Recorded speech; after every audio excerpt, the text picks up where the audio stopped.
ரத்தத்தினாலே கழுவுங்க, வெண்மையாக்குங்க, தகுதிப்படுத்துங்க, பரிசுத்தப்படுத்துங்க. நீர் ஆளுகை செய்து அற்புதம் செய்து நாமத்துடைய மகிமைப்படுத்துங்க. குற்றங்கள் குறைகள் ஆவற்றையும் நீர் மன்னிப்பீராக, பரிசுத்தப்படுத்துவீராக. மீட்பரும் இரட்சகரும் ஆகிய இயேசு கிறிஸ்துவின் இன்ப நாமத்தில் ஜெபிக்கிறோம் எங்கள் ஜீவன் உள்ள நல்ல தகப்பனே. ஆமென். மத்தியில் வாசம் செய்யும் தூதகணங்கள் போற்றும் தேவன் அவரே. துதிகளின் மத்தியில் வாசம் செய்யும் தூதகணங்கள் போற்றும் தேவன் அவரே. வேண்டிடும் பக்தர்களின் குறைகள் கேட்கும், வேண்டிடும் பக்தர்களின் குறைகள் கேட்கும். திக்கற்ற பிள்ளைகளின் தேவன் அவரே, திக்கற்ற பிள்ளைகளின் தேவன் அவரே. அவர் எங்கள் சங்கீதமானவர், பலமுள்ள கோட்டையுமாம்.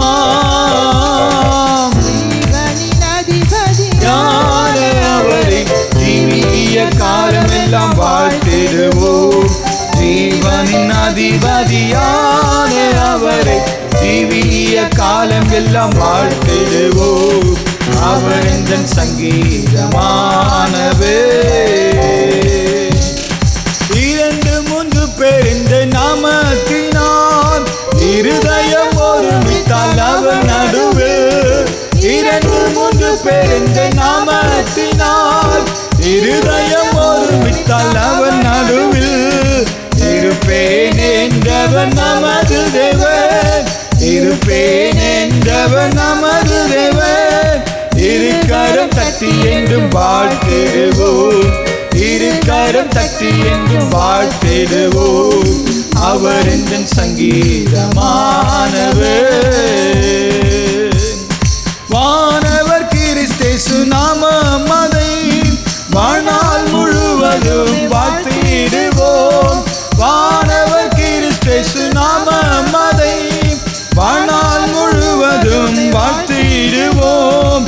வருகையில் அவரோடு இணைந்து என்றும், வருகையில் அவரோடு இணைந்து என்றும் வணங்குவோம், வாழ்த்துவோம், போற்றிடுவோம். வணங்குவோம், வாழ்த்துவோம், போற்றிடுவோம். அவர் எங்கள் சங்கீதமானவர், பலமுள்ள கோட்டையுமாம். ஜீவனின் அதிபதியான அவரை ஜீவிய காலமெல்லாம் வாழ்த்திடுவோம். ஜீவனின் அதிபதியான அவரை ஜீவிய காலமெல்லாம் வாழ்த்திடுவோம். அவர் எங்கள் சங்கீதமானவர்.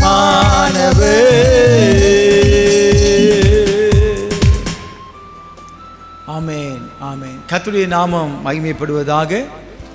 இந்த விசேஷமாக இந்த உபவாச நாட்களில் நாம் ஒவ்வொன்று பகுதியாக நாம் தியானித்து கொண்டு இருக்கிறோம். அதிலே நேற்று தினத்திலே மனிதர்களின் வீழ்ச்சியும் எழுச்சியும் என்ற தலைப்பில் நாம் பார்த்து கொண்டிருக்கிறோம். மனுஷனுடைய வாழ்க்கையில் நன்மை என்ன, தீமை என்ன, எதை பற்றி கொள்ளுகிறான், எதை விட்டு விடுகிறான். நன்மையானதை அவன் பற்றி கொள்வானானால் அவன் எழுச்சி அடைவான், தீமையானதை பற்றி கொள்வானானால் அவன் வீழ்ச்சி அடைகிறான். ஆகவே ஆண்டவர் அருவருக்கிற தக்க காரியங்களிலே முதலாவது விபச்சாரத்தை குறித்து நாம் பார்த்தோம். அதை தான் நம்ம தியானம் பண்ணி கொண்டு வருகிறோம். அதில் 5 நபர்களை உங்களுக்கு அடையாளம் காட்டிவிட்டு செல்லலாம் என்று நினைத்தேன். நேற்று தினத்திலே முதல் நபரை தாவீது எப்படி இந்த விபச்சாரத்திலே அவர் விழுந்தார், எப்படி அவர் மீண்டு எழுந்தார் என்று நாம் பார்த்து கொண்டிருக்கிறோம். அதில் நேற்று தினத்தில் சொல்லப்பட்ட அதன் தொடர்ச்சியை இன்றைக்கு நாம் பார்க்க போகிறோம். சங்கீதங்களின் புஸ்தகம் 51ஆம் அதிகாரம் 11ஆம் வசனத்திலே, உமது சமூகத்தை விட்டு என்னை தள்ளாமலும் உமது பரிசுத்த ஆவியை என்னிடத்தில் இருந்து எடுத்துக்கொள்ளாமலும் இரும்.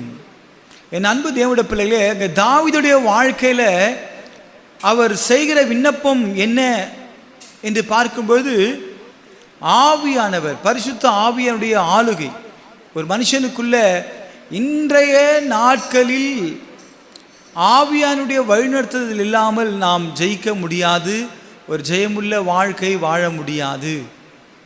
ஆவியானவர் எங்கே உண்டோ அங்கே விடுதலை உண்டு என்று பார்க்கிறோம். அப்போ ஒருவனுக்குள் பரிசுத்த ஆவியானுடைய ஆளுகை இருக்குமானால் அவனுக்குள் விடுதலை இருக்கும். ஆகவே தான் உமது சமூகத்தை விட்டு என்னை தள்ளாமலும் உமது பரிசுத்த ஆவியை என்னிடத்திலிருந்து எடுத்துக்கொள்ளாமலும் இரும் என்று அவர் கேட்கிறார். உமது இரட்சணியத்தின் சந்தோஷத்தை திரும்பவும் எனக்கு தந்து உற்சாகமான ஆவி என்னை தாங்கும்படி செய்யும். என் இரட்சணியத்தின் சந்தோஷம் என் கண்கள் கண்டது என்று பார்க்கிறோம். அப்போ இந்த தாவீது வாழ்க்கையிலே ஒரு மனுஷன் பாவம் செய்வானானால் அவனுக்கு சந்தோஷம் இருக்காது, சமாதானம் இருக்காது. ஒரு மனுஷன் தவறு செய்கிற வரைக்கும் அவன் ஹாப்பி மூடில் இருப்பான். ஆனால் அந்த பாவம் செய்த பிறகு அவனுக்குள்ளே ஒரு குற்றமுள்ள மனசாட்சி அவனை குத்திக்கிட்டே இருக்கும். அவனுக்கு சந்தோஷம் இருக்காது, சமாதானம் இருக்காது. ஐயோ நான் மிகப்பெரிய தவறு செய்துட்டனே என்று சொல்லி அவனுக்குள்ள ஒரு மனசாட்சி அவனுக்கு உறுத்தி கொண்டே இருக்கும். அதான் சொல்லுகிறாரு, உற்சாகமான ஆவி என்னை தாங்கும்படி செய்யும், உமது இரட்சணியத்தின் சந்தோஷத்தை திரும்பவும் எனக்கு தந்து. அப்போ அவனுடைய என்னைக்கு பத்சேபாளிடத்தில் அவன் பாவம் செய்தானோ அதுக்கப்புறம் பத்சேபாளுடைய கணவர் உரியாவை சதித்திட்டம் செய்து தீர்த்து கட்டினார். இது தான் செய்தது தவறு தான், ஆனால் யாருக்குமே தெரியாது என்று அவன் நினச்சது தான் மிகப்பெரிய தவறு. நாம் செய்கிற குற்றங்களை ஆண்டவர் பார்த்து கொண்டு இருக்கிறார். அப்போ ஆண்டவர் சொல்றார், தீர்க்கதரிசியை பார்த்து அனுப்புகிறார், இப்போ தாவீதுகிட்ட சொல்லும் பொழுது அப்போ தான் தெரியுது, ஓஹோ நான் மிகப்பெரிய தவறு செய்திருக்கேனே என்று சொல்லி அங்கே மனம் திரும்புதல, அந்த ஒப்பு கொடுக்கறதுல, அர்ப்பணிக்கிறதுல அந்த காரியத்தை நம்ம பார்க்கிறோம். அப்போ இந்த பூமியில் தவறு செய்யாத மனுஷன் யாருமே இல்லை, எல்லாம் தவறு செய்கிறாங்க தான். ஆனால் மனம் திரும்புதல் என்பது இருக்க வேண்டும். தாவீது வாழ்க்கையில் அவன் மனம் திரும்பி அர்ப்பணித்தான் தேவனுக்கு முன்பாக. 13ஆம் வசனத்தில், அப்பொழுது பாதகருக்கு உமது வழியையும் வழிகளை உபதேசிப்பேன், பாவிகள் உம்மிடத்தில் மனம் திரும்புவார்கள். எதுக்கு இந்த வார்த்தையை சொல்கிறாரு? ஏன்னா தாவீது பாவம் செய்தார், அதுலேருந்து வெளியே வந்துட்டார்.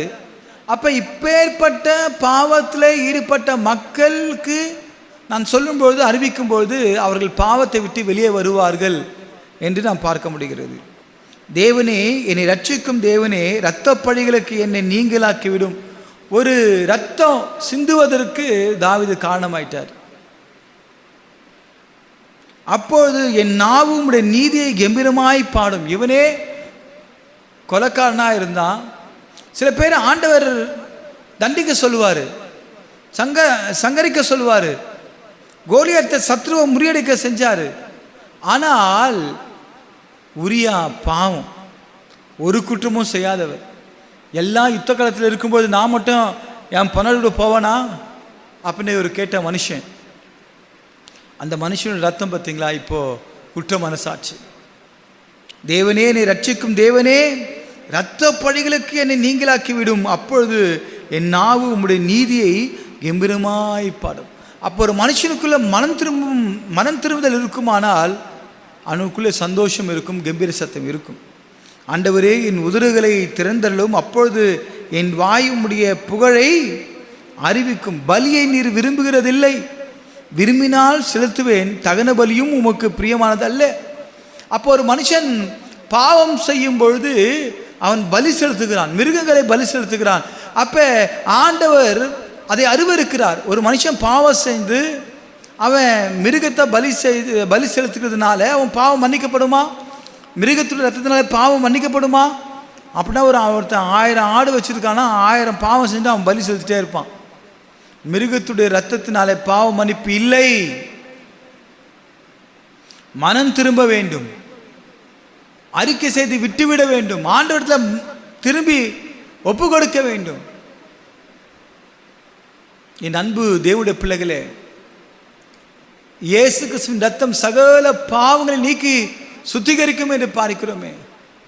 புதிய ஏற்பாட்டு காலத்தில் இயேசு கிறிஸ்துவின் ரத்தம், அப்போ பழைய ஏற்பாட்டு காலத்தில் புதிய ஏற்பாட்டு காலத்தில் இயேசு கிறிஸ்து ரத்தம் சிந்தப்படுகிறது. பழைய ஏற்பாட்டு காலத்தில் இங்கே என்ன பார்க்கிறோம்? பலியை நீர் விரும்புகிறதில்லை, விரும்பினால் செலுத்துவேன், தகன பலியும் உமக்கு பிரியமானதல்ல. அப்போ அந்த பலி என்பது என்ன அப்படின்னு பார்த்தீங்கன்னா,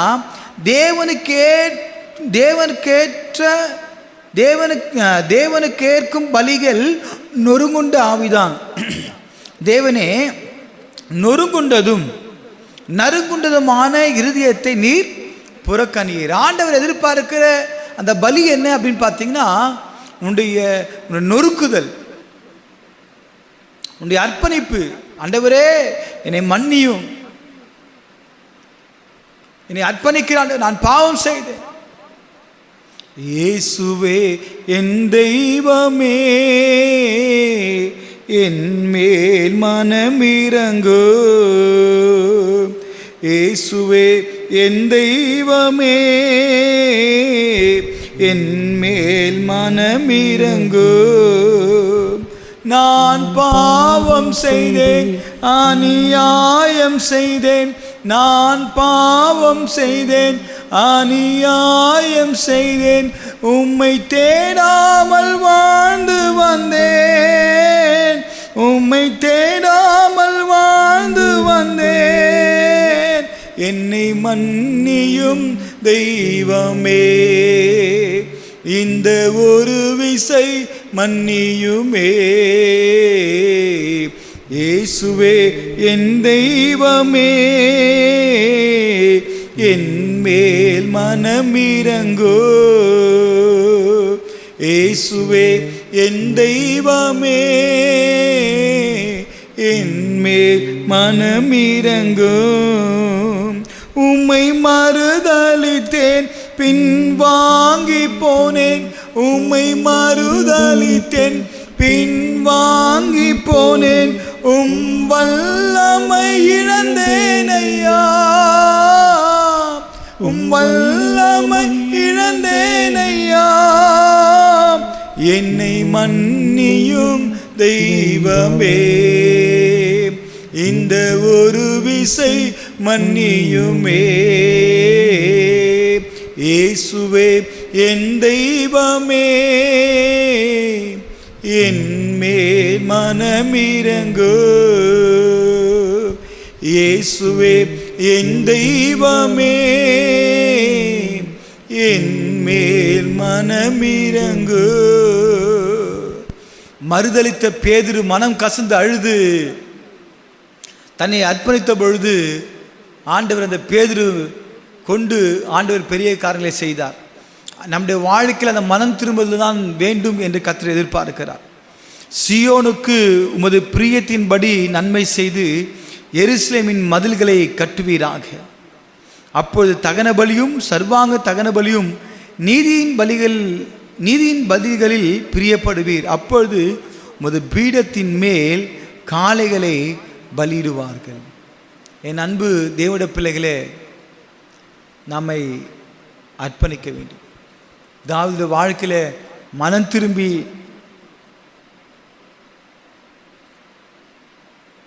51ஆம் சங்கீதத்தில் பார்க்கிறோம் அல்லவா, பத்சேபாளிடத்தில் தாவீது பாவத்திற்குட்பட்ட பின்பு நாத்தான் தீர்க்கதரிசி அவனிடத்தில் வந்து அவன் பாவத்தை உணர்த்தின போது பாடி ராக தலைவனுக்கு ஒப்புவிக்கப்பட்ட தாவீதின் சங்கீதம். அந்த தாவீது வாழ்க்கையில் மனம் திரும்புதல் இருக்கும் பொழுது நிச்சயமாக அவன் பாவத்தில் விழுந்து அவன் மீண்டுமாய் தேவன் கட்டி எழுப்பினார். அந்த இருதயத்தை தான் பார்க்குறார். இன்றைக்கி அநேக நபர்கள் தவறு செஞ்சாலும் மனம் திரும்புதல் இல்லை. இன்றைக்கி அநேக நபர்கள் துணிகரமாக பாவம் செய்கிறாங்க. சில பேர் தான் செஞ்ச பாவத்துக்கு நீதியை கற்பழிக்கிறார், நீதியை சுட்டி காட்டுகிறார்கள். நான் செஞ்சது தவறு தான், தவறு தான், அதுக்கு எக்ஸ்கியூஸே கிடையாது. இல்லை, இந்த மாதிரி காரியம் எனக்கு துரோகம் பண்ணிட்டாங்க, அதனால நான் அவங்களுக்கு இதை பண்ணேன்.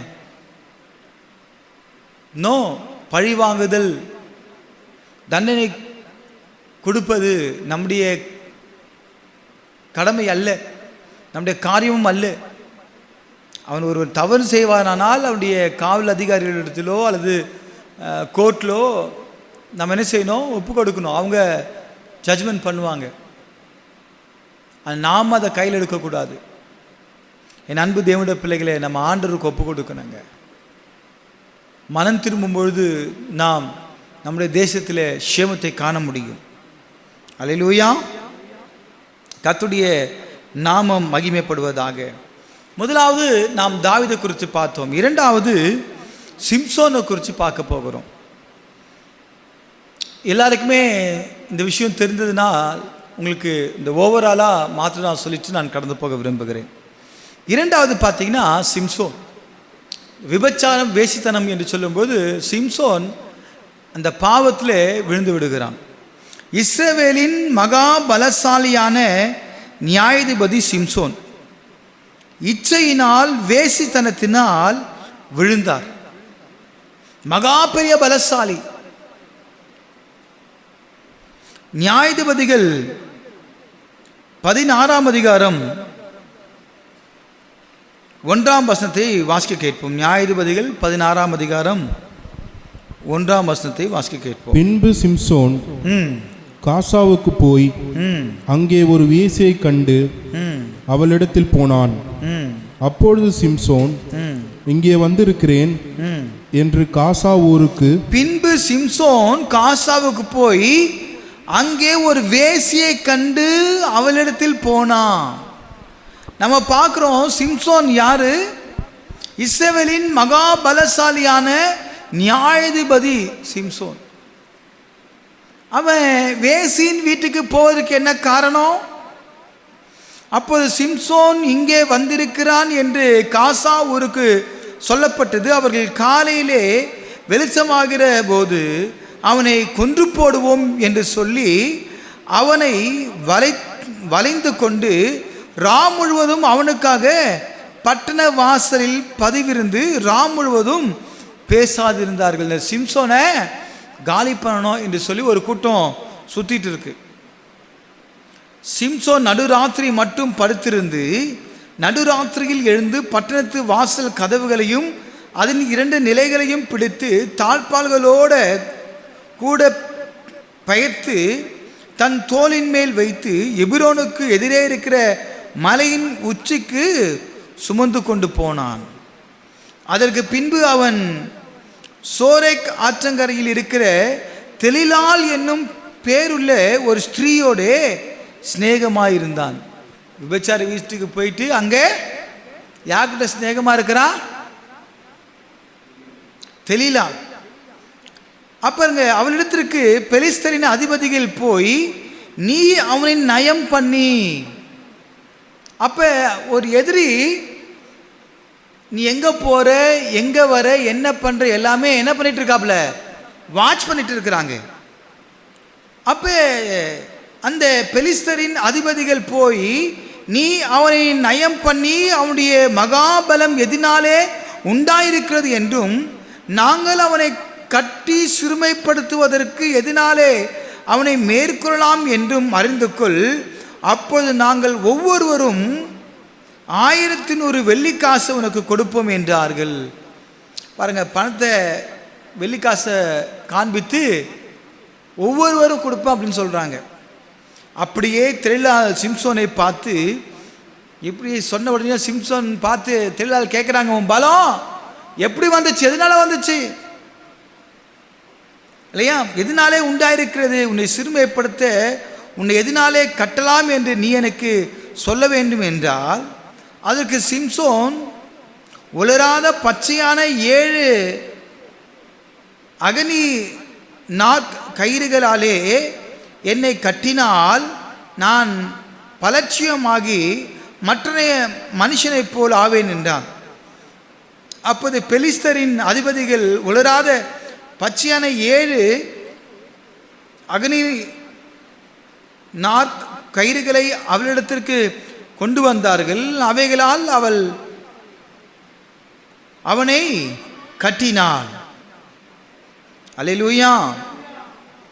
அப்ப பதவி இருக்கிறவர்கள் அறை வீட்டிலே காத்திருந்த போது அவள் சிம்சோனே பெலிஸ்தர் உன்மேல் வந்து விட்டார்கள் என்றால், பெலிஸ்தர் உன்மேல் வந்து விட்டார்கள் என்றால், அப்போது சன்னல் நூலானது நெருப்பு பட்டவுடனே இற்று போகிறது போல அவன் அந்த கயிறுகளை அறுத்து போட்டான். அவன் பலம் இன்னதினாலே உண்டாயிருக்கிறது என்று அறியப்படவில்லை. அல்லேலூயா.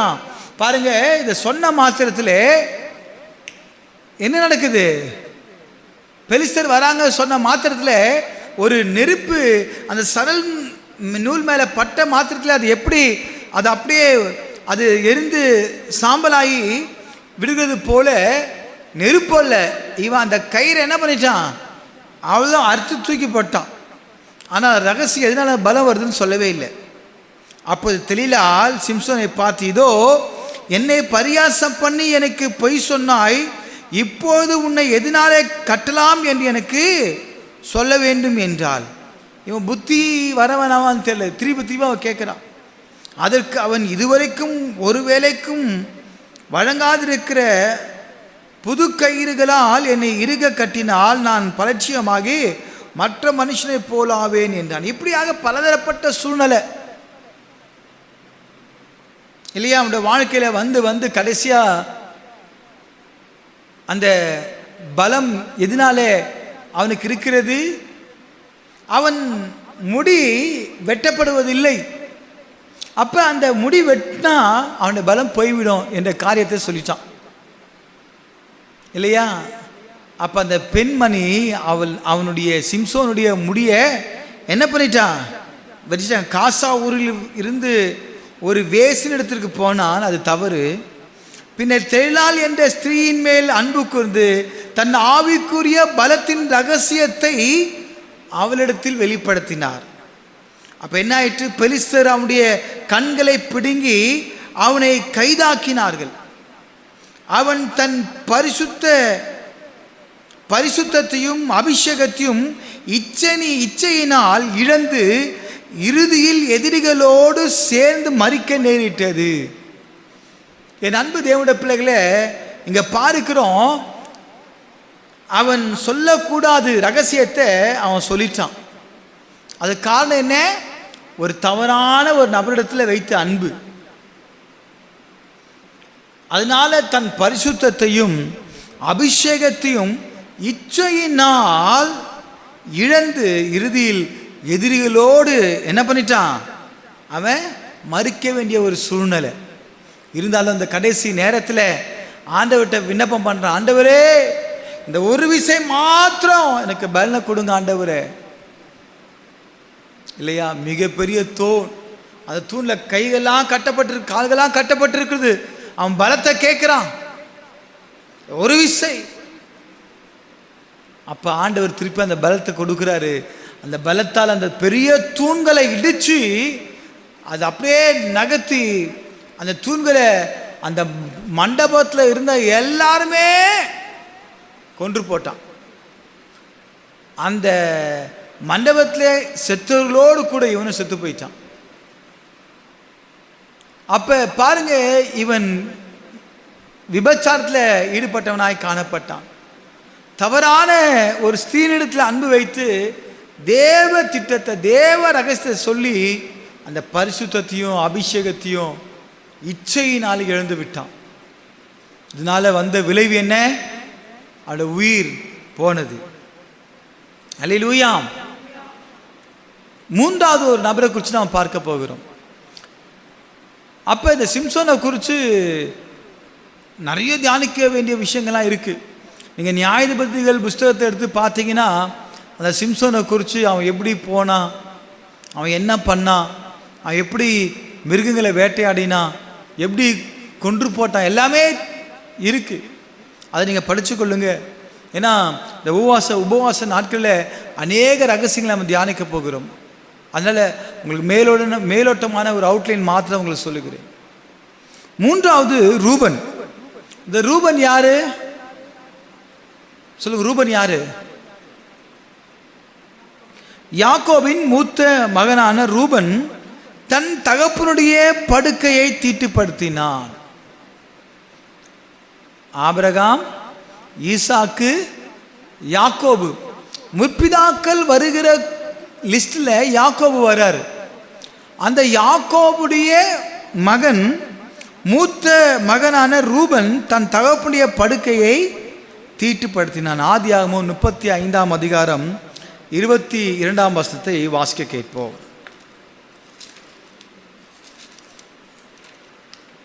ஆதியாகமம் 35:22. இஸ்ரவேல் அந்த தேசத்தில் தங்கி குடியிருக்கும் போது, இஸ்ரவேல் அந்த தேசத்தில் தங்கி குடியிருக்கும் போது ரூபன் போய் தன் தகப்பனுடைய மறுமனையாட்டி ஆகிய பில்காலோடு சயனித்தான். அதை இஸ்ரவேல் கேள்விப்பட்டான். யாரு? தகப்பனுடைய மறுமனையாட்டி. அப்படின்னு என்ன அர்த்தம்? சித்தி. டைரக்டா சொல்ல போனா யாக்கோபுடைய அவங்கள ஒரு மனைவி மறுமனையாட்டினா. அல்லேலூயா. அப்ப ரூபன் என்ன பண்றாரு? தன் தகப்பனுடைய மறுமனையாட்டியோட போயிட்டு என்ன செய்யறாரு? தவறு பண்றாரு. தன் தகப்பனின் மறுமனையாட்டியான பில்காலோடு சயனித்தான். இதன் விளைவு என்ன அப்படின்னு பார்த்தீங்கன்னா, இந்த பாவத்தின் காரணமாக அவன் மூத்த மகனுக்குரிய ஆசீர்வாதத்தையும் தலைச்சன் உரிமைக்கான தகுதியையும் இழந்தான் என்று யாக்கோபு தன் மரண கட்டிலில் தீர்க்க தரிசனமாக கூறினார். எப்படி? ரூபன் இந்த தவறை செஞ்சதை பார்த்து யாக்கோபுக்கு மிகுந்த வருத்தம். இதனால் என்ன இழந்து போயிட்டான்? மூத்த மகனுக்குரிய ஆசீர்வாதத்தை இழந்து போயிட்டான். ஆதியாகமம் 49ஆம் அதிகாரம் 3ஆம் வசனம் 4ஆம் வசனத்தை வாசிங்க.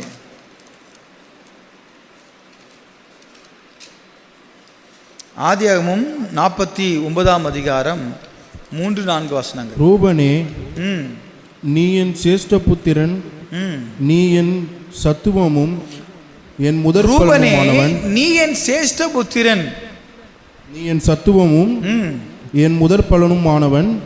நீ மேன்மையில் பிரதானமும் வல்லமையில் விசேஷமானவன். தண்ணீரை போல் தழும்பினானேன், நீ மேன்மை அடைய மாட்டாய். உன் தகப்பனுடைய மஞ்சத்தின் மேல் ஏறினாய், நீ அதை தீட்டுப்படுத்தினாய். என் படுக்கையின் மேல் ஏறினானே. இங்க பார்க்கும்போது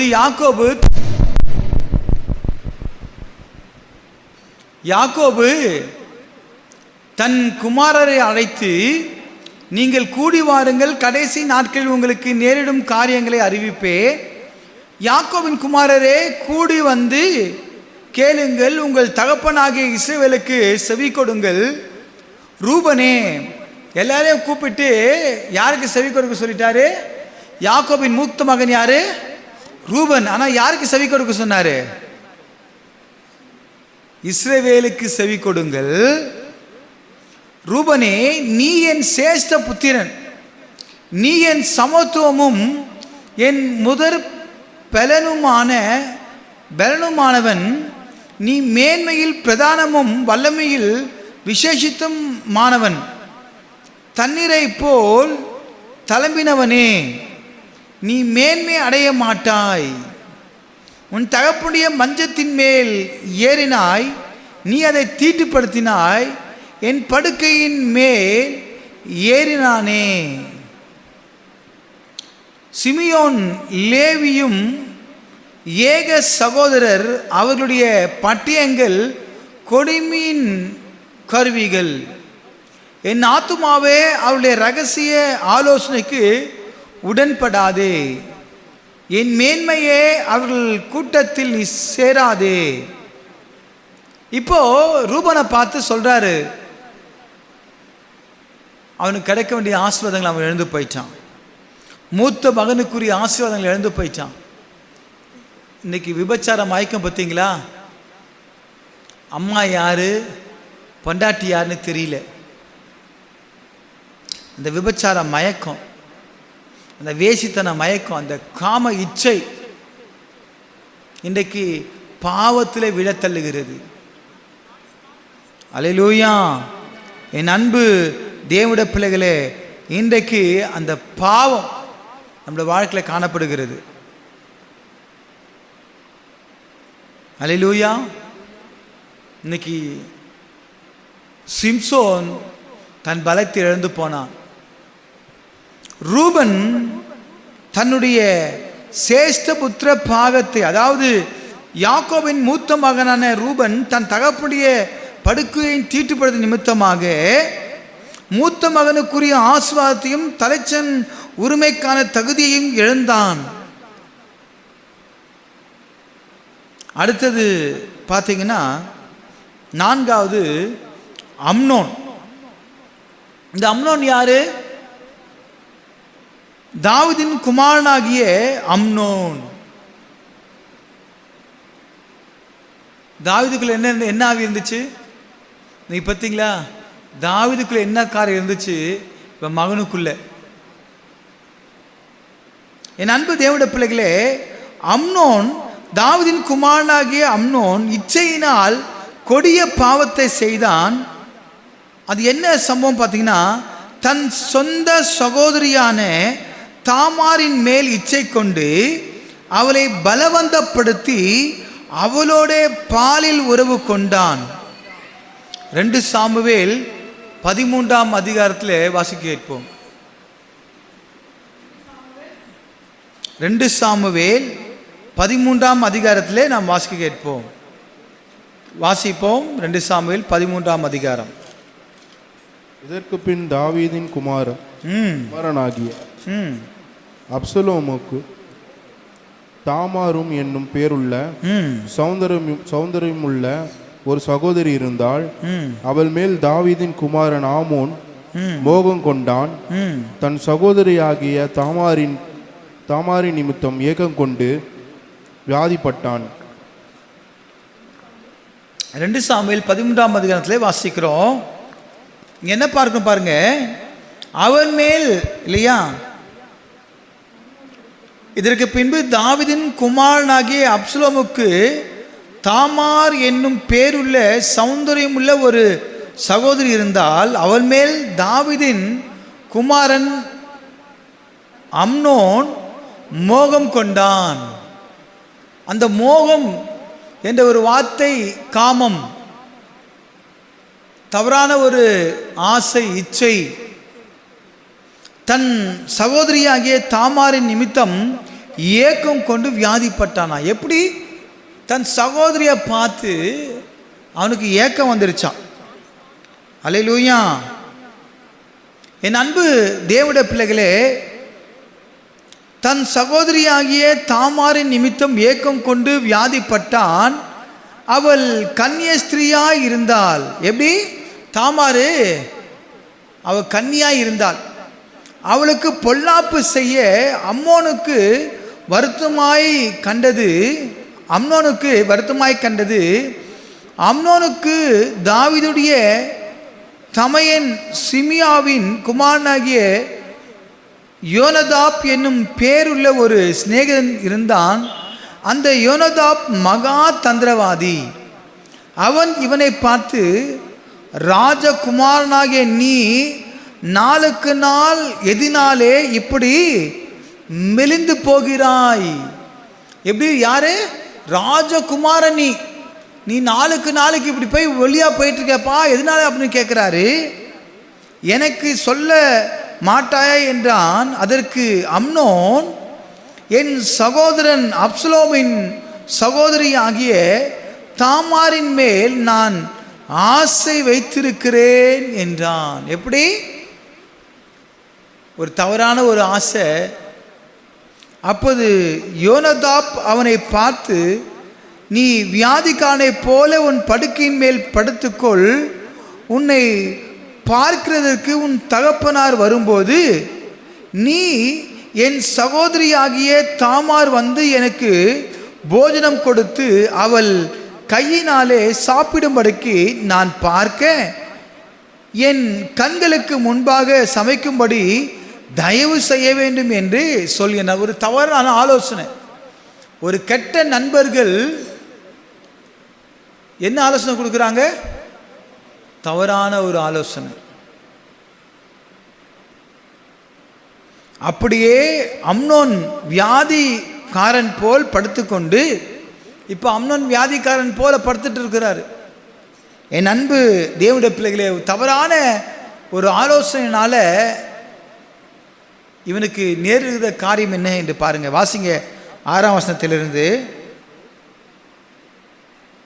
அப்பொழுது தாவீது, அப்படியே ஆமோன் வியாதிக்காரன் போல் அப்படியே அம்னோன் வியாதிக்காரன் போல் படுத்துக்கொண்டு ராஜா தன்னை பார்க்க வரும்போது ராஜாவை நோக்கி, என் சகோதரி ஆகிய தாமாரிடம் அவன் சொல்லி குத்த மாதிரியே ஐடியா பண்ண மாதிரியே அவன் என்ன செய்யறான்? கேட்கிறான். அப்ப 7ஆம் வசனம் வாசிங்க. அப்பொழுது தாவீது வீட்டுக்கு தாமாரிடத்தில் ஆள் அனுப்பி நீ உன் சகோதரனாகிய அம்னோன் வீட்டுக்கு போய் அவனுக்கு சமையல் பண்ணி கொடு என்று சொல்ல சொன்னான். தாமார் தன் சகோதரனாகிய அம்னோன் படுத்து கொண்டிருக்க, தாமார் தன் சகோதரனாகிய அம்னோன் படுத்து கொண்டிருக்கிற வீட்டுக்கு போய் மாவெடுத்து பிசைந்து அவன் கண்களுக்கு முன்பாக தட்டி பணியாரங்களை சுட்டு சட்டியை எடுத்து அவனுக்கு முன்பாக அவைகளை வைத்தால், ஆனாலும் அவன் சாப்பிட மாட்டேன். பாருங்க, எல்லாம் தட்டில் வைக்கிறாங்க, ஆனாலும் அவன் சாப்பிட மாட்டேன் என்றான். பின்பு அம்னோன் எல்லாரும் என்னை விட்டு வெளியே போகட்டும் என்றான். கூட இருக்கு எல்லாரும் என்னை விட்டு என்ன செய்யுங்க? வெளியே போங்க அப்படின்ட்டான். பாருங்க, எல்லாரும் அவனை விட்டு வெளியே போனார்கள். அப்பொழுது அம்னோன் தாமாரை பார்த்து, பாருங்க ஒரு சதித்திட்டம், அவனுக்குள்ள ஒரு கெட்ட எண்ணம் என்ன வருது? அப்போது அம்னோன் தாமாரை பார்த்து, நான் உன் கையினாலே சாப்பிடும்படிக்கு அந்த பலகாரத்தை அறை வீட்டிலே கொண்டு வா. ஏன் இவர் கையை எடுத்து அந்த சட்டில இருக்கிறத எடுத்து ஊட்டினதான் சாப்பிடுற போல இருக்கு இல்லையா? வாசிங்க. அந்த பலகாரத்தை அறை வீட்டிலே கொண்டு வா என்றான். பாருங்க, நான் உன் கையினாலே சாப்பிடும்படிக்கு அந்த பலகாரத்தை அறை வீட்டிலே கொண்டு வா என்றான். அதாவது வீட்டுக்குள்ள ஒரு அறை வீடு இருக்கு இல்லையா? அது வீட்டுக்குள்ள கொண்டு வா என்றான். அப்படியே தாமார் தன் செய்த சகோதரன் தானே கூப்பிடுறாரு சொல்லிட்டு, தாமார் தான் செய்த பணியாரங்களை அறை வீட்டிலே இருக்கிற தன் சகோதரனாகிய அம்னோனிடத்தில் கொண்டு போனான். அவன் சாப்பிடும்படிக்கு அவள் அவைகளை கிட்ட கொண்டு வருகையில் அவன் அவளை பிடித்து அவளை பார்த்து என் சகோதரியே, எப்படி கேட்கிறான் பாருங்க, என் சகோதரியே, நீ வந்து என்னோட சயனி என்றான். எப்படி ஒரு சகோதரன் தன் சகோதரியை பார்த்து இப்படி ஒரு கேவலமான வார்த்தையை கேட்கிறாரு பாருங்க. அது கூட பாருங்க, என் சகோதரியே. அப்ப இன்னைக்கு மனைவிக்கும் சகோதரிக்கும் வித்தியாசம் தெரியல. அதற்கு அவள், வேண்டாம் என் சகோதரனே, என்னை அவமானப்படுத்தாதே. இஸ்ரவேலிலே இப்படி செய்யத்தக்கது, இஸ்ரவேலை இப்படி செய்யத்தக்கதாகாது. இப்படிப்பட்ட மதிக்கேடான காரியத்தை செய்ய வேண்டாம். இது ஒரு மதிக்கேடான காரியத்தை செய்யாத என்று அவள் எவ்வளவு கெஞ்சுகிறாள். நான் என் வெட்கத்தோடு எங்கே போவேன்? நீயும் இஸ்ரவேலே மதிக்கெட்டவர்கள் ஒருவனை போல ஆவா. இது மதிக்கேடான காரியம் என்று சொல்லி அவ சொல்றா. இப்போது நீ ராஜாவோடே பேசு. அவர் என்னை உனக்கு தராமல் மறுக்க மாட்டார் என்றார். அவள் அதாவது முஸ்லீம்னா பார்த்தீங்கன்னா சகோதரிகள், அது சித்தப்பா பிள்ளைங்க பெரியப்பா பிள்ளைங்க அது மாதிரி திருமணம் பண்ணுவாங்க. ஆனால் கூட பிறந்த சகோதரில் பண்ண மாட்டாங்க. அப்போ இந்த மாதிரி கேட்குறாங்க. அவன் சகோதரி தான். அவன் அவள் சொல்லை கேட்க மாட்டேன் என்று அவளை பலவந்தமாய் பிடித்து அவளோடு சயனித்து அவளை கற்பழித்தான். எவ்வளவு பெரிய ஒரு வேதனை பார்த்தீங்களா? பிற்பாடு அம்னோன் அவளை மிகவும் வெறுத்தான். அவன் அவனை விரும்பின விருப்பத்தை அவளை விரும்பின விருப்பத்தை பார்க்கிலும் அவளை வெறுத்த வெறுப்பு அதிகமாயிருந்தது. ஆகையால் நீ எழுந்து போய்விடு என்று அம்னோன் அவளோடே சொன்னான். பாருங்க, பிற்பாடு எப்படி அந்த பெண்ணோட உறவு வைக்கிற வரைக்கும் நல்லா ஏக்கம், பாசம், அன்பு அப்படின்றான். ஆனால் அம்னோன் அவளை மிகவும் வெறுத்தான். அவளை விரும்பின விருப்பத்தை பார்க்கிலும் அவளை வெறுத்த வெறுப்பு அதிகமாக இருந்தது. ஆகையால் நீ எழுந்து போய்விடு என்று அம்னோன் அவளோட சொன்னான். அப்போது அவள், நீ எனக்கு முந்தி செய்த அநியாயத்தை பார்க்கிலும் இப்போது என்னை துரத்தி விடுகிற அந்த அநியாயம் கொடுமையாய் இருக்கிறது என்றால், ஆனாலும் அவள் சொல்லை கேட்க மனதில்லாமல் தன்னிடத்தில் சேவிக்கிற தன் வேலைக்காரனை கூப்பிட்டு, நீ இவளை என்னை விட்டு வெளியே தள்ளி கதவை பூட்டி என்றான். அப்படியே அவனிடத்தில் சேவிக்கிறவன் அவனை வெளியே தள்ளி கதவை பூட்டினான். அவள் பலவர்ணமாய் வஸ்திரத்தை உடுத்து கொண்டு இருந்தால். ராஜா குமார்த்தியாகிய கன்னிகைகள் இப்படி கொத்த சால்வைகளை தரித்து கொள்வார்கள். அப்பொழுது தாமார் தன் தலையின் மேல் சாம்பலை வாரி போட்டுக்கொண்டு தான் தரித்திருந்த பலவர்ணமான வஸ்திரங்களை கிழித்து தன் கையை தன் தலையின் மேல் வைத்து சத்தமிட்டு அழுது கொண்டு போனாள். நல்ல பலவர்ணமான அங்கேயே போயிட்டு போகிறவ தன் மேலே சாம்பலை போட்டு அழுதுட்டு போறா. அல்லேலூயா. பாருங்க, இந்த வேசித்தன பாவத்தினால் தாமாரின் சொந்த சகோதரனான அப்சலோம் கோபமடைந்து அம்னோனை தந்திரமாக கொலை செய்தான். இந்த வார்த்தைகளை பாருங்க. இந்த கேள்விப்பட்ட மாத்திரத்தில் என்ன ஆயிற்று? எப்படி தன் சகோதரிய உறவு சகோதரி என்ற முறையை அவன் தவறாக பயன்படுத்தி நிமித்தமாக என்ன ஆயிற்று? அப்சலோம் கோபமடைந்து அம்னோனை தந்திரமாக கொலை செய்தான். ஸோ இந்த விபச்சாரத்தினால் வந்த காரியம். ஐந்தாவது ஒரு நபரை பார்க்கும்போது சிம்ரி. இந்த சிம்ரி யார்? இஸ்ரவேலர் வனாந்தரத்தில் இருந்தபோது மோவாபிய பெண்களோடு வேசித்தனம் செய்த சம்பவத்தில் இவன் முதன்மையானவன். என்னாகும் 25ஆம் அதிகாரம் 6 to 14 வசனங்கள் வரையிலும் வாசிக்க கேட்போம்.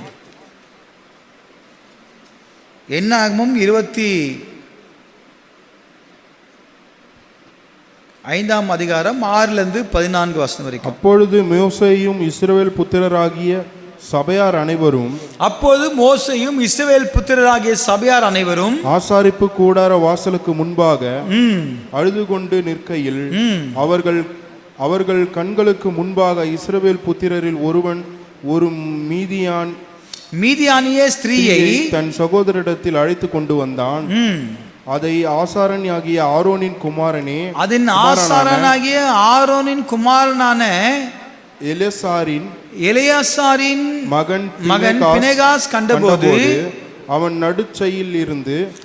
நடுசபையில் இருந்து எழுந்து ஒரு ஈட்டியை தன் கையிலே பிடித்து இஸ்ரவேலனாகிய அந்த மனிதனின் வேசித்தனம் பண்ணும் அறையிலே அவன் பின்னாலே போய் இஸ்ரவேல் மனிதனுக்கு அந்த மனிதனும் அந்த ஸ்திரீயும் ஆகிய இருவருடைய வயிற்றிலும் ஈட்டி உருவி போக அவர்களை குத்தி போட்டான். அப்பொழுது இஸ்ரவேல் புத்திரர் உண்டான வாதை நின்று போயிற்று. ஒரு மனுஷன் பாவம் செய்வானால் வாதை வந்துடும் இல்லையா?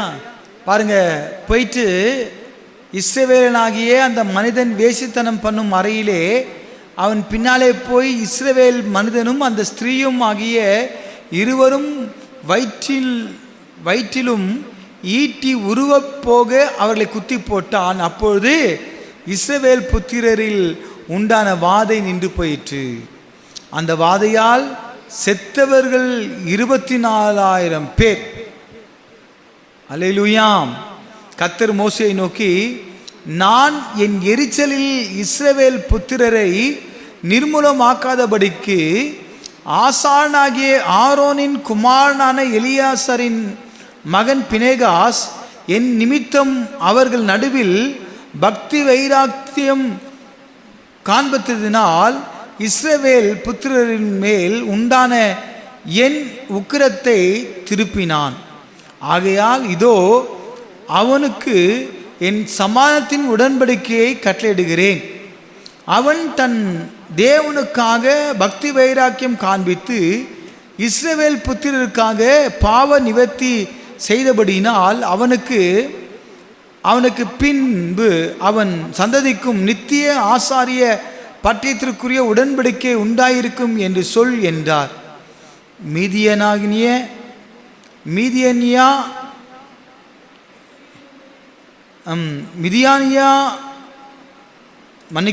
மீதியானியா ஸ்திரீயோடே குத்துண்டு செத்த இஸ்ரவேல் மனிதனுடைய பேர் சிம்ரி. அவன் சல்லுவின் குமாரனும் சிமியோனியரின் தகப்பன் வம்சத்தில் ஒரு பிரபுவுமாயிருந்தான். யாரு? சிம்ரி. அவன் என்ன பண்ணான்? இஸ்ரவேல் வனாந்திரத்திலே இருந்தபோது மோவாபிய பெண்களோடு வேசித்தனம் செய்தான். 2 பேரையும் ஒரே பொழுது அவள்தான் காலி இல்லையா? அவன் செத்த பிறகுதான் அந்த வாதியே நின்று போயிடுச்சான். ஆசாரனாகிய பினேகாஸ் ஈட்டியை எடுத்து இருவரையும் குத்தி கொன்றான். அதன் பின்னரே இஸ்ரவேலை வகைத்த வாதை நின்றது. அல்லேலூயா. என் அன்பு தேவனுடைய பிள்ளைகளே, நம்ம வேதாகமத்தில் அநேக நபர்களை பார்த்து கொண்டு இருக்கிறோம். அதில் 5 நபர்களை குறித்து நம்ம பார்த்தோம். 1 தாவீது, 2 சிம்சோன், 3 ரூபன், 4 அம்னோன், 5 சிம்ரி. ஏமேன். இதெல்லாம் நம்ம பழைய ஏற்பாட்டில் பார்த்தோம். ஆனால் புதிய ஏற்பாட்டில் விபச்சாரத்தில் பிடிப்பட்ட ஒரு பெண் இருந்தாங்க. அந்த புதிய ஏற்பாட்டில் விபச்சாரத்தில் கையும் களவுமாக பிடிப்பட்ட ஒரு பெண்ணை பரிசேயர்கள் இயேசுவினிடத்தில் கொண்டு வந்தனர். யோவான் எழுதின புஸ்தகம் 8ஆம் அதிகாரம் 1 - 11 வசனங்களை வரைக்கும் நம்ம பார்ப்போம். வாசிங்க. யோவான் 8ஆம் அதிகாரம்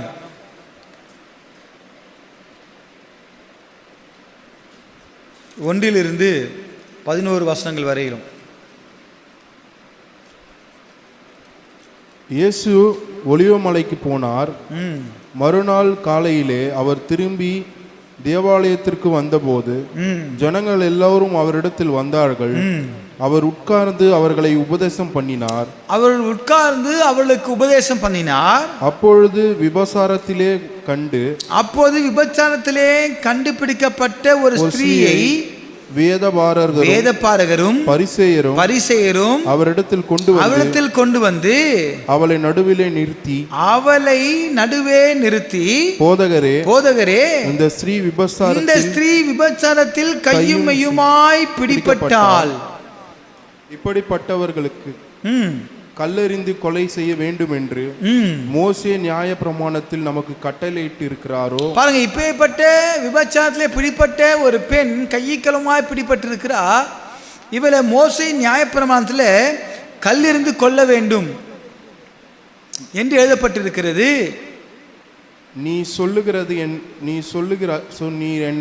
நீர் என்ன சொல்லுகிறீர் என்றார்கள்.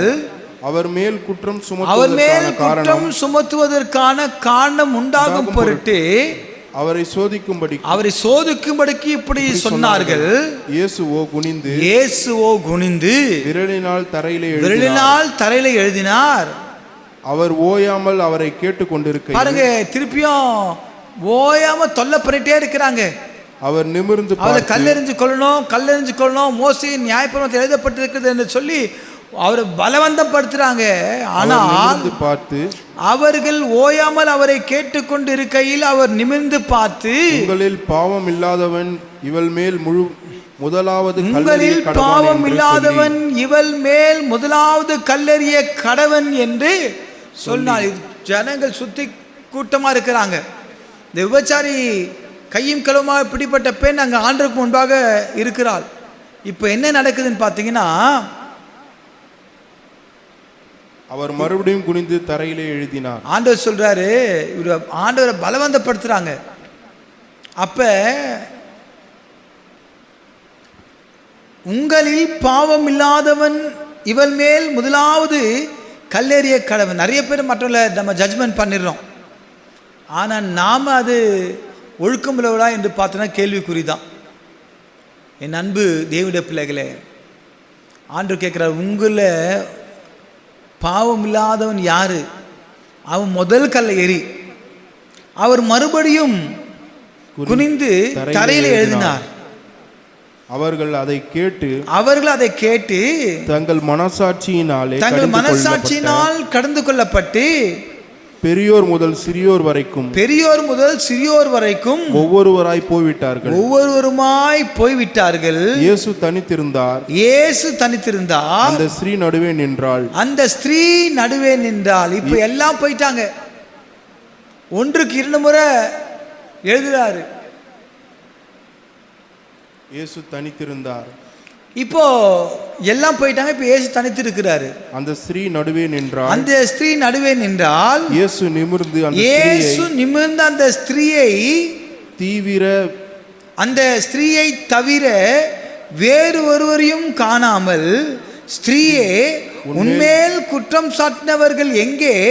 ஒருவனாகிலும் உன்னை ஆக்கினைக்குள்ளாக தீர்க்கவில்லையா என்றார். உன் மேல குற்றம் சாட்டினாங்களே, ஒருத்தர் கூட உன்னை ஆக்கினையாக தீர்க்கவில்லையா? அதற்கு அவள், இல்லை ஆண்டவரே என்றார். இயேசுவை நோக்கி, நானும் உன்னை ஆக்கினைக்குள்ளாக தீர்க்கிறதில்லை, நீ போ, இனி பாவம் செய்யாதே என்றார். என் அன்பு தேவனுடைய பிள்ளைகளே, ஒருவேளை விபச்சார மயக்கத்தினால் உங்க வாழ்க்கையில நீங்க ஈடுபட்டு இருந்தால், பிறருடைய மனைவியை இச்சியாதிருப்பாயாக, பிறனுடைய புருஷனை இச்சியாதிருப்பாயாக. அந்த இச்சை என்று சொல்லும்பொழுது அது விபச்சாரத்தின் அடையாளமாக இருக்கிறது. என் அன்பு தேவனுடைய பிள்ளைகளே, அதற்கு மறுபடியும் இயேசு ஜனங்களை நோக்கி, நான் உலகத்திற்கு ஒளியாய் இருக்கிறேன். என்னை பின்பற்றுகிறவன் இருளிலே நடவாமல் ஜீவ ஒளியை அடைந்திருப்பான். என்னை பின்பற்றுகிறவன் இருளிலே நடவாமல் ஜீவ ஒளியை அடைந்திருப்பான் என்றார். என் அன்பு தேவனுடைய பிள்ளைகளை, இங்க பார்க்கிறோம், அந்த ஸ்திரியை பார்த்து இனி பாவம் செய்யாது அப்படின்னு சொல்லிட்டார். ஒருவேளை இந்த நிகழ்ச்சியை பார்த்துக்கொண்டு என் அன்பு தேவ ஜனங்களே, ஒருவேளை நீங்க பாவம் செய்வீர்களானால், அல்லேலூயா, ஆமென். இனி இங்க என்ன பார்க்கிறோம்? இனி பாவம் செய்யாத, இனி பாவம் செய்யாத. அதுதான் இன்றைக்கு ஆண்டவர் உங்களை பார்த்து கேட்குறாரு. எல்லாரும் கல்லெறிஞ்சு கொல்ல வந்தாங்க, ஆனால் தரல் எழுதுறாரு. என்ன எழுதுறாரு? எல்லாம் போல அவர் எழுதிட்டே இருக்கிறாரு. கல் கையில் வச்சுன்னு இருக்கிறாங்க. பார்த்தாங்க.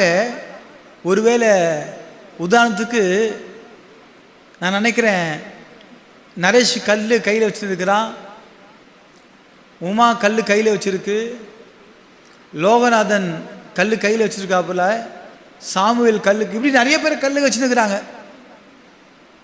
இப்போ லோகநாதன் வந்து கேட்குறாரு, கல் எறிஞ்சு கொல்லணும். ஒன்றும் ஆண்டவர் எழுதுறார், லோகநாதன் நீ இன்னார் இடத்துல இந்த நேரத்தில் இப்படி பாவம் பண்ண டேஷ் டேஷ் டேஷ். ஐயோ, நீங்கள் யார் ஒருத்தர் பர்ஃபெக்ட் ஜென்டில்மேனாக முதல்ல கல்லை போடுங்க. அது நான் தகுதியே இல்லை, ஃபெயிலு, கல்லை போட்டு போயிட்டேன்ட்டார். உடனே சாமுவேல் எழுதுறாரு, நீ நேரத்தில் எஸ்கேப் ஆன, நீ ஆண்டரை மறுதளிச்ச, நீ குடிச்ச, வெறிச்ச. ஐயோ, ஆண்டர் பார்த்துட்டாரா, போச்சு, போயிட்டார். நரேஷ் நீ என்ன பண்ண? அல்லேலூயா, ஆமென். எங்கள் அம்மா கூட நான் வாயாடினேன், சண்டை போட்டேன், என் பெற்றோருக்கு நான் கீழ்ப்படியில. ஃபெயிலியர். ஏன்னா ஒரு குற்றம் கூட செய்யக்கூடாது, கல்லு கீழே போட்டு போயாச்சு. இப்படி ஒவ்வொருக்கும் ஒவ்வொரு குற்றம் எழுதுறாங்க. அப்போ அமராவதி அம்மாவை கேட்குறாங்க. அம்மா சொன்ன, அம்மா நீ சக மனிதரை நீ மதிக்கவே இல்லை, எரிஞ்செறிஞ்சு விழுற, கேவலமாக நினைக்கிற, கேவலமாக பார்க்குற, கேவலமாக பேசுகிற, நீ அன்ஃபிட், ஃபெயிலியரு. ஓகே. உமாவை பார்த்து கேட்குறாரு, உமா என்ன உன்னை போல பிறர் நேசி. ஃபெயிலியரு, முடிஞ்சு போச்சு. அல்லேலூயா. உன்னை போல பிறர் நேசி. ஆமென். இதுக்கு நான் இந்த உங்கள் கேள்விக்கு நான் பின்னால் பதில் சொல்கிறேன். உன்னை போல பிறர் நேசி என்றால், இப்போ உமா வந்து தனுவை நேசிக்குதுன்னா, தனுவை நேசிக்கிறது போல பிறர் நேசிக்கணும். அதான் நீ வந்து கணவருக்கு சொல்லும்பொழுது, உன்னில் பாதி கணவர், கணவரில் பாதி நீ. நீ வேறு கணவர் வேறு அல்ல, நீங்கள் 2 பேரும் ஒரே மாம்சம் ஒரே சரீரமாக இருக்கிறீர்கள். அல்லேலூயா. ஆனால் நேசிக்கிறது என்று சொல்லும் பொழுது ஆண்டவர் பார்த்து கொண்டிருக்கிறார். ஆமென். கர்த்தர் அறிவார். ஒரு ஆப்பிள் கட் பண்ணும்பொழுது அது 2 பாகமும் அழகாக இருக்குது. ஒரு பர்ஃபெக்டான ஆப்பிள் வந்து ஒரு சைடு நல்லா இனிமையாகவும் ஒரு சைடு கசப்பாகவும் இருக்காது. மாவு ஆப்பிள் சொல்லும்போது 2 சைடு மாவு மாதிரி தான் இருக்கும், இல்லை அந்த சுவை ஒரே மாதிரி தான் இருக்கும், ஒரு சைடு இனிப்பாகவும் ஒரு சைடு கசப்பாகவும் இருக்காது. அப்போ இன்றைக்கு தவறு செய்யக்கூடாது இல்லையா? ஸோ நம்ம சப்ஜெக்ட் அது கிடையாது. அந்த ஸ்திரீ மனம் திரும்பி கர்த்தருக்காக வைராக்கியமாக நின்றார்கள். அல்லேலூயா. இயேசு அவர்கள் நோக்கி, உங்களில் பாவம் இல்லாதவன் முதலாவது இவள் மேல் கல்லெறிய கடவன் என்றான். இதை கேட்ட அனைவரும் தங்கள் மனசாட்சியினால் குத்தப்பட்டு ஒருவர் பின் ஒருவராக அவ்விடத்தை விட்டு சென்றார்கள். இதில் இயேசு அந்த பெண்ணை நோக்கி, நானும் உன்னை ஆக்கினிக்குள்ளாக திருக்கிறதில்லை, நீ போ, இனி பாவம் செய்யாது என்று கூறி அவளுக்கு மன்னிப்பையும் மறுவாழ்வையும் அளித்தார். இயேசு கிறிஸ்து மன்னிக்கிற தேவன், மறுவாழ்வு அளிக்கிற தேவன், ஒரு புதிய வாழ்க்கையை அளிக்கிற தேவன். வேதாகமும் என்ன நமக்கு தெளிவாய் சொல்லுகிறது, போதிக்கிறது? விபச்சாரத்தையும் வேசித்தனத்தையும் சரீரத்திற்கு விரோதமான பாவம் என்றும், விபச்சாரம் வேசித்தனம் என்பது சரீரத்திற்கு விரோதமான பாவம் என்றும், தேவனுடைய ராஜ்யத்தை சுதந்திரிக்க கூடாத பாவம் என்றும் எச்சரிக்கிறது. விபச்சாரம் செய்கிறவங்க, வேசித்தனம் பண்ணுறவங்க தேவனுடைய ராஜ்யம் சுதந்திரிப்பதில்லை. வேசித்தனத்திற்கு விலகி ஓடுங்கள். மனிதன் செய்கிற இந்த எந்த பாவமும் சரீரத்திற்கு புறம்பாயிருக்கும். வேசித்தனம் செய்கிறவனோ தன் சொந்த சரீரத்திற்கு விரோதமாய் பாவம் செய்கிறான். 1 கொரிந்தியர் 6ஆம் அதிகாரம் 18ஆம் வசனத்தில் பார்க்கிறோம். 1 கொரிந்தியர் 6ஆம் அதிகாரம் 18ஆம் வசனம்.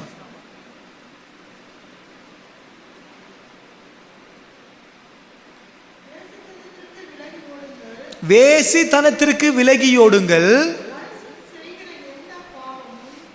வேசித்தனத்திற்கு விலகியோடுங்கள். மனிதன் செய்கிற எந்த பாவமும் சரீரத்திற்கு புறம்பாயிருக்கும். வேசித்தனம் செய்கிறவனோ தன் சொந்த சரீரத்திற்கு விரோதமாய் பாவம் செய்கிறான். எபிரேயர் 13:4 வாசிங்க. சுயசரீரம்னா என்ன? சொந்த சரீரம் தான் அர்த்தம். வாசிங்க எபிரேயர் 13:4. விபச்சாரக்காரரையும் வேசிக்காரரையும் தேவன் நியாயம் தீர்ப்பார். அல்லேலூயா. இப்போ தெரியுதா? ஆதியாகமத்திலிருந்து வெளிப்படுத்தின விசேஷத்துக்கு ஏன் படிக்க சொன்னேன்னு? அல்லேலூயா. புதிய ஏற்பாடா பழைய ஏற்பாடா தேர்றது இல்லை, எது எந்த புஸ்தகத்துலேருந்து தேர்றது? வாசிங்க. விவாகம் யாவருக்குள்ளும் கனமுள்ளது. யாரே? கணவன் மனைவி இணைவரும் இருவரும் ஒன்று சேர்வது விபச்சாரம் அல்ல. ஏனென்றால் அவர்கள் ஒரே மாம்சம் ஒரே சரீரமாய் இருக்கிறார்கள். ஸோ விவாகம் யாவருக்கும் கனமுள்ளதாய் இருக்கிறது. விவாக மஞ்சம் அசூசிப்படக்கூடாது. விவாகம் புருஷன் விவாக மனைவி 2 பேரும் ஒன்றாய் இருக்க வேண்டும். தன்னுடைய குடும்பத்தார் தன்னுடைய பெற்றோர்களை விட்டு பிரிந்து இவர்கள் இருவரும் ஒன்றாய் இருக்க வேண்டும். அல்லேலூயா. அது வேசித்தனம் கிடையாது, அது விபச்சாரம் கிடையாது. ஆனா ஊராம் பொண்டாட்டிக்கிட்ட ஊராம் புருஷன்கிட்ட போவதுதான் தவறு.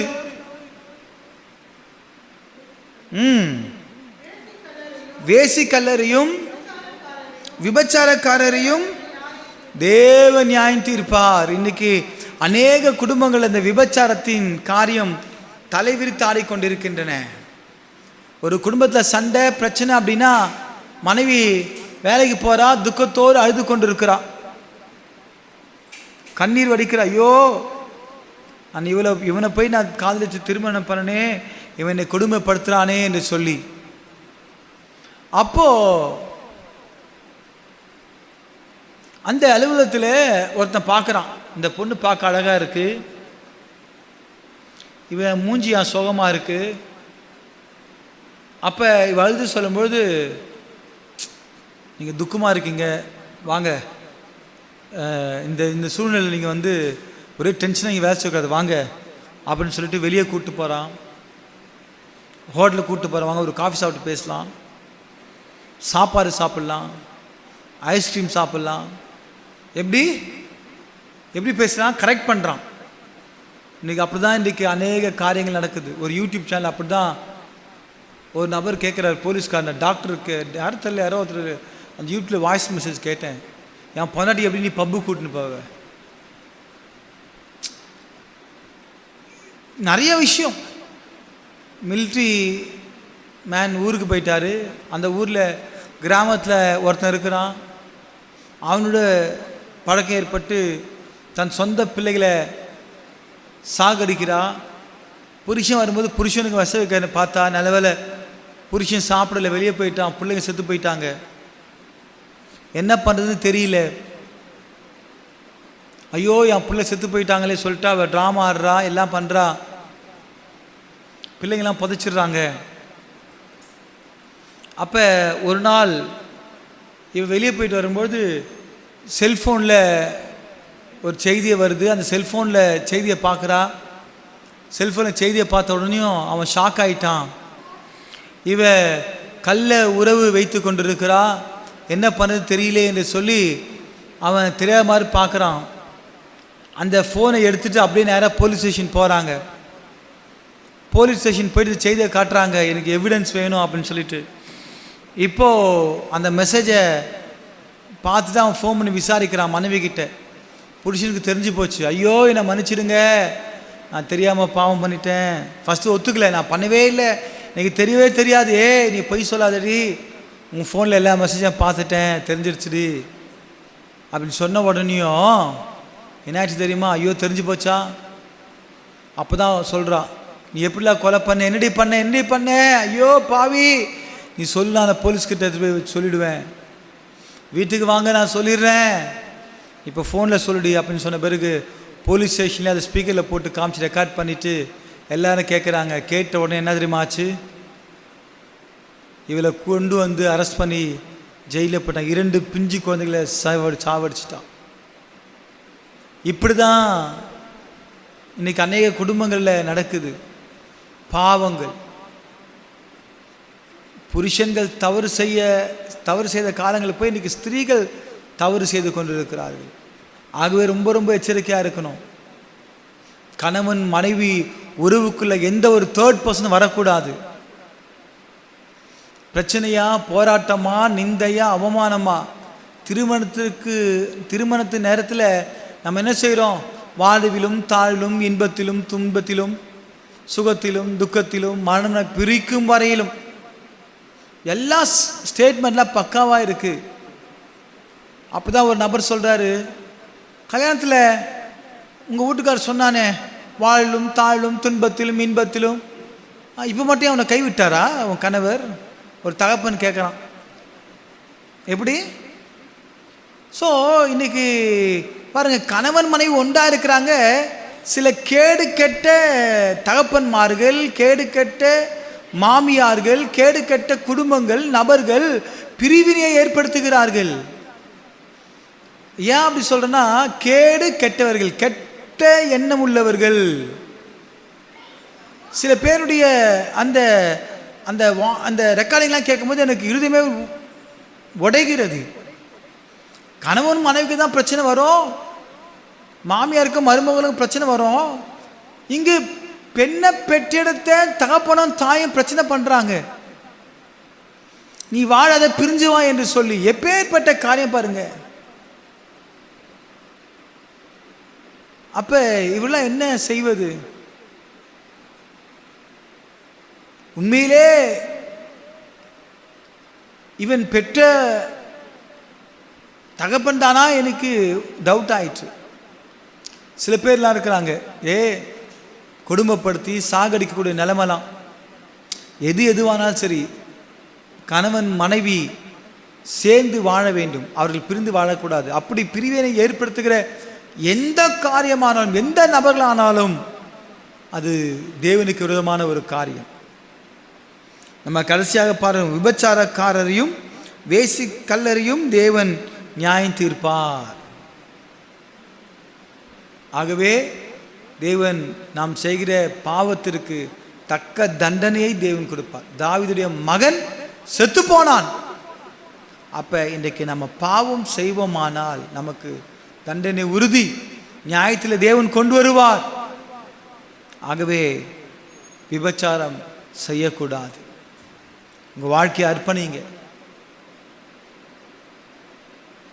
தேவன் அருவருக்கிற காரியங்களிலே ஒன்று விபச்சாரம். ஆண்டவரே, என் விபச்சார பாவங்களை மன்னிங்க. இயேசு கிறிஸ்து விபச்சாரத்தில் கையும் கழிவுமாய் பிடிப்பட்ட அந்த பெண்ணை பார்த்து சொன்னார், இனி பாவம் செய்யாதே. தேவன் இந்த வேலையிலே உனக்கு ஆண்டவர் சொல்லுகிற வார்த்தை, இனி பாவம் செய்யாதே.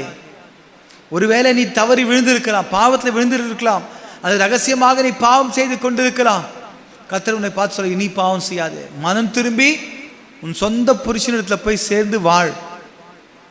மனம் திரும்பி உன் சொந்த கணவனிடத்தில் போய் வாழு. மனம் திரும்பி உன் சொந்த மனைவியிடத்தில் போய் வாழு.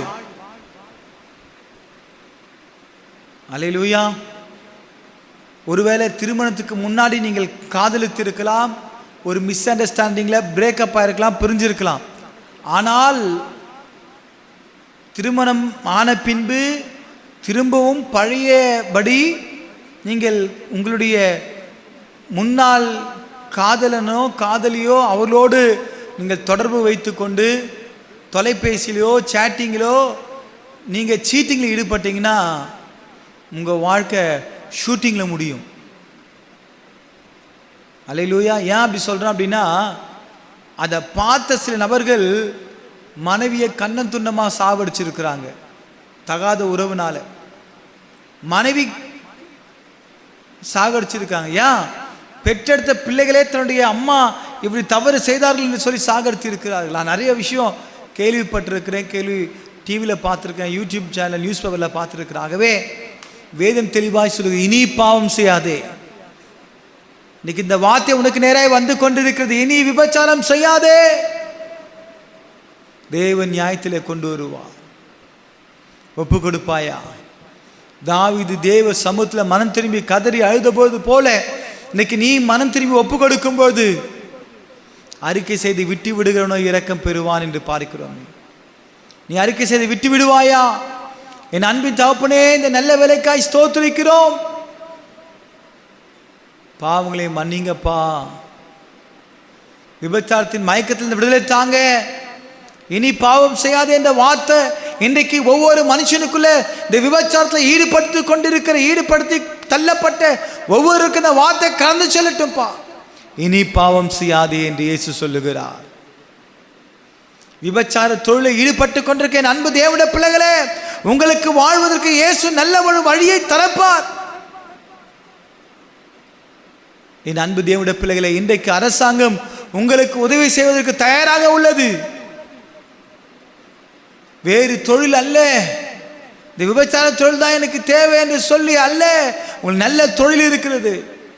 ரோட்ல காய்கறி கடை போட்டு கூட நீங்க விற்கலாம். ஒரு நாளைக்கு 1000 ரூபாய் சம்பாதிக்கலாம். பிரியமானவர்களே, கௌரவமான தொழில் அது. இருட்டில் போய் பாவத்தில் நீங்க செய்வதை காட்டிலும் அதே ரோட்டிலே காய்கறி வியாபாரம் செய்வது மேல். ஒப்பு கொடுப்பாயா? இனி விபச்சாரம் செய்யாதே என்று கர்த்தர் சொல்லுகிறார். மகனே மகளே மனம் திரும்ப என்று கர்த்தர் சொல்லுகிறார். இன்றைக்கு விபச்சார மயக்கத்தில் ஈடுபடுத்தி கொண்டிருக்கிற விபச்சார விடுதிகளை நடத்துகிறவர்கள், புரோக்கர்கள், இன்றைக்கு யூடியூப் சேனல் எடுத்தால் விபச்சாரத்தின் பாவங்கள் இந்த தொலைபேசியில் தொடர்பு கொள்ளுங்கள். ஃபேஸ்புக், இன்ஸ்டாகிராம், டிக்டாக் போன்ற வலைத்தளங்களே அறக்குறையாக உடை போட்டுக்கொண்டு பாவ சரீரங்களை காண்பித்து மயக்கி இன்றைக்கு இரவு நேரங்களில் இப்படியாக பாவ காரியங்களை ஈடுபட்டு கொண்டிருக்கிற ஜனங்களே, மனம் திரும்புங்கள். பரலோக ராஜ்யம் சமீபித்திருக்கிறது. இனி பாவம் செய்யாது என்று கர்த்தர் சொல்லுகிறார். இன்றைக்கு அநேக நிறுவனங்களிலே ப்ரமோஷனுக்காக இன்றைக்கு பாவத்தில் ஈடுபட சொல்லி வஞ்சனையாய் அழைக்கிற விபச்சாரக்காரனே உனக்கு ஐயோ என்று கர்த்தர் சொல்லுகிறார். அப்பாவி பெண்களை சூறையாட நினைக்கிற விபச்சாரக்காரனே உனக்கு ஐயோ என்று கர்த்தர் சொல்லுகிறார். கர்த்தருக்கு ஒப்பு கொடுப்பாயா? இன்னைக்கு ஒரு மிகப்பெரிய நிறுவனத்தில் சாக்கடை அடைப்பு ஏற்பட்ட போது அதை சுத்தம் செய்வதற்கு வேலையாட்கள் அனுப்பின போது அந்த சாக்கடை முழுவதும் இன்றைக்கு சொல்வதற்கே கூச்சமாக இருக்கிறது. இருப்பினும் சொல்லிதான் ஆக வேண்டும். எக்கச்சக்கமான அந்த சாக்கடை காண்டம் குவியலாக இருந்தது. அது அடைப்புக்கு காரணமாக இருந்தது என்று சொன்னார்கள். அப்ப அந்த நிறுவனத்தில் வேலை செய்தவர்கள் அனைவரும் ஐயோ பாவம் செய்து தன்னுடைய சரீரத்தை தீட்டுப்படுத்தினார்கள். உங்கள் பாவங்கள் எதனால் போக்க முடியும்? ஆண்டவர் சொல்லுகிறார், இனி பாவம் செய்யாதே, மனம் திரும்பி. பாவத்தின் சம்பளம் மரணம். இயேசு கிறிஸ்துவின் ரத்தம் சகல பாவங்களை நீக்கி நம்மை சுத்திகரிக்கும் என்று பார்க்கிறார். அநேக நபர்கள் என்னிடத்தில் ஆலோசனை கேட்க வருவார்கள்.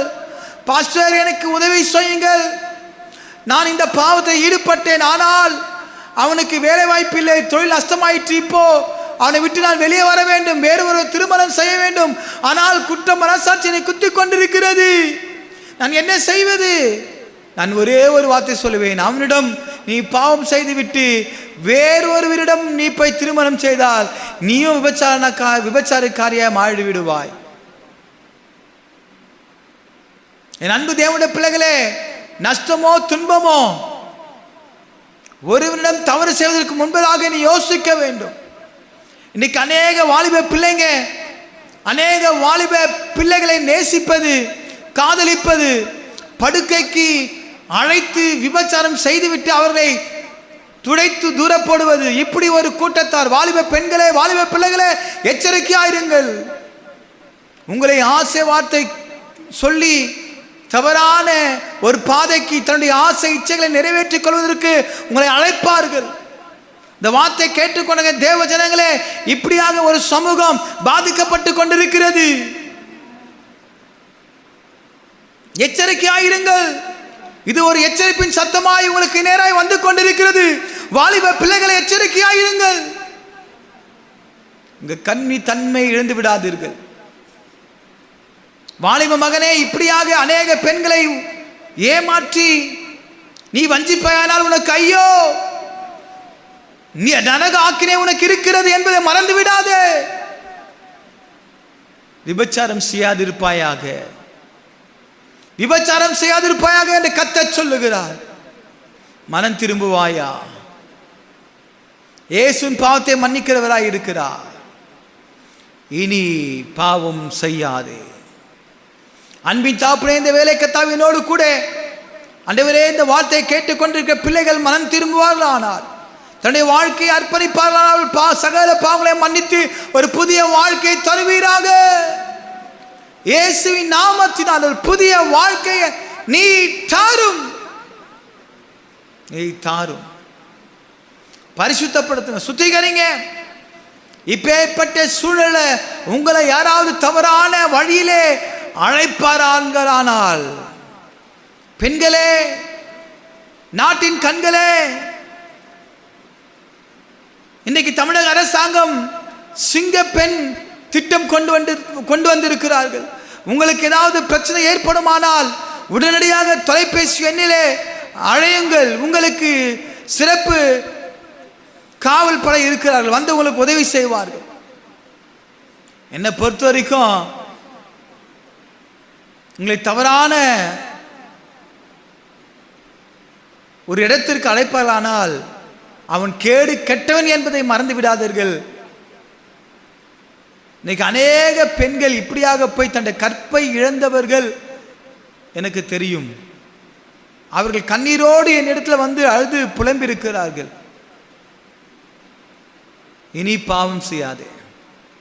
ஒருவேளை இப்படி நீ பெண்களை ஏமாற்றி அந்த பெண்ணை கழட்டி விட்டு வேற ஒருத்திய கூட நீ போவாயானால் உனக்கு ஐயோ. நீ நினைக்கிற இந்த பூமியில வாழ்றதுக்கு தான் உனக்கு இந்த உண்மைக்குரிய வாழ்க்கையில மறுமைக்குரிய ஒரு வாழ்க்கை இருக்கு. உனக்கு ஐயோ, மனம் திரும்பு, இனி பாவம் செய்யாது. அன்பின் தாப்புன இந்த நிலவிலைக்காய் ஸ்தோத்திரிக்கிறோம். வாலிப பிள்ளைங்க சீர்கட்டு பக அப்படி பாதுகாத்துக் கொள்ளுங்க, பரிசுத்தப்படுத்துங்க, சுத்திகரிங்க. கல்வாரி ரத்தத்தினாலே கழுவுவீராக, பரிசுத்தப்படுத்துங்க, தாழ்த்தி அர்ப்பணிக்கிறோம். எங்களோடு கூட இந்த வார்த்தைகளுக்காக பேசினபடியால் நன்றி. தொடர்ந்து பிறகு நாட்டிலே இந்த வார்த்தையை நாங்கள் தியானிக்க உதவி செய்யுங்க. மீட்பெரும் இரட்சகருமாகிய அப்ப இயேசு கிறிஸ்துவின் இன்ப நாமத்தில் ஜெபிக்கிறோம் எங்கள் ஜீவனுள்ள நல்ல தகப்பனே, ஆமே ஆமே. சுலோமாயின் ஆத்துமாவே கர்த்தரை ஸ்தோத்திரி, என் முழுமையோட பரிசுத்த நாமத்தை ஸ்தோத்திரி. என் ஆத்துமாவே கர்த்தரை ஸ்தோத்திரி, அவர் செய்த சகல உபகாரங்களையும் மறவாதே.